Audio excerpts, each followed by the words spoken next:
बिस्मिल्लाहिर्रहमानिर्रहीम अस्सलाम वालेकुम रहमतुल्लाहि व बरकातहू। माय डियर स्टूडेंट्स, हमारी डिस्कशन 10th क्लास की मैथमेटिक्स के ऊपर जारी है, जिसमें आज हम इंशाल्लाह एक्सरसाइज 1.2 के क्वेश्चन नंबर 1 का पार्ट नंबर 2 देखेंगे। तो आइए जी आज का लेक्चर स्टार्ट करते हैं।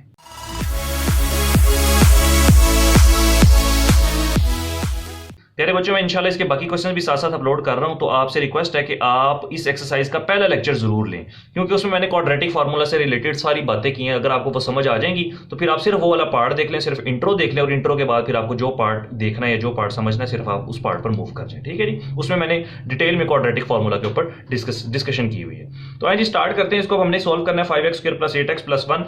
मैंने आपको बताया कि हमेशा जब भी क्वेश्चन को सॉल्व करना है तो वो क्वाड्रेटिक इक्वेशन की स्टैंडर्ड फॉर्म के अकॉर्डिंग अरेंज होना चाहिए। तो ये देखें, ऑलरेडी क्वाड्रेटिक इक्वेशन की स्टैंडर्ड फॉर्म के अकॉर्डिंग अरेंज है। तो हम क्या करेंगे, सिंपल, कुछ भी नहीं, इसको अरेंज करने की जरूरत ही नहीं है। बस अब क्या करेंगे, डायरेक्ट ABC से कंपेयर करेंगे और क्वाड्रेटिक फार्मूला पुट करेंगे। तो यहां पर लिखते हैं जी बाय कंपेयरिंग। तो यहां पर मैंने यही चीज मेंशन कर दी, by comparing with ax² + bx + c। इससे कंपेयर करने का फायदा ये होता है कि हमारे पास ABC की वैल्यूज आ जाती हैं। आप डायरेक्ट भी देखें ABC लिख सकते हैं, लेकिन ये जरा एक प्रॉपर पैटर्न है। तो मैं आपको बताया कि इस तरीके से आप करेंगे तो इंशाल्लाह आपका पेपर बाकी बच्चों से भी डिफरेंट हो जाएगा। कहता है जी जो x² के साथ होगा वो a, तो x² के साथ क्या है 5, तो a की वैल्यू क्या आ गई 5। उसके बाद x के साथ जो होगा वो b, x के साथ क्या है 8, तो b किसके इक्वल आ गया 8 के इक्वल। और कांस्टेंट टर्म जो होगी वो c होगी, तो c की वैल्यू क्या आ गई 1 आ गई। उसके बाद सिंपल आपने फार्मूला पुट करना है। फार्मूला मैंने ये सामने भी लिखा हुआ है, आप हमेशा हर क्वेश्चन में फार्मूला पुट करेंगे।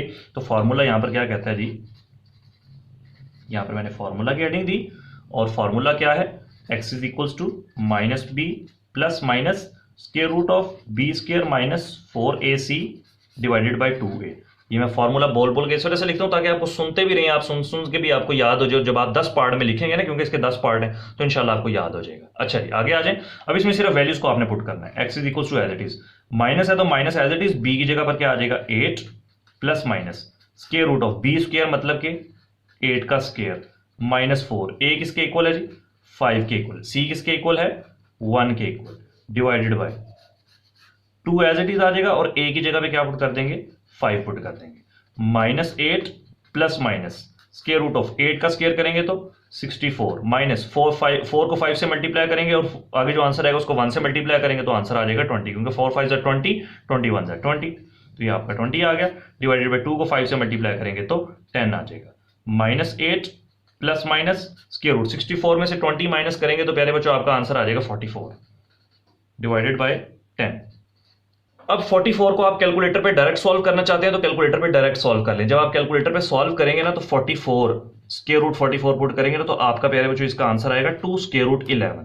लेकिन मैं वैसे भी बता देता हूं, अगर आपको ये डायरेक्ट कैलकुलेटर पे सॉल्व करना चाहते हैं उस पर कर लें, तो आप वीडियो स्किप करके आगे चले जाएं। अदरवाइज मैं इसको कैलकुलेशन करके दिखा देता हूँ स्टेप बाय स्टेप के आया कैसे।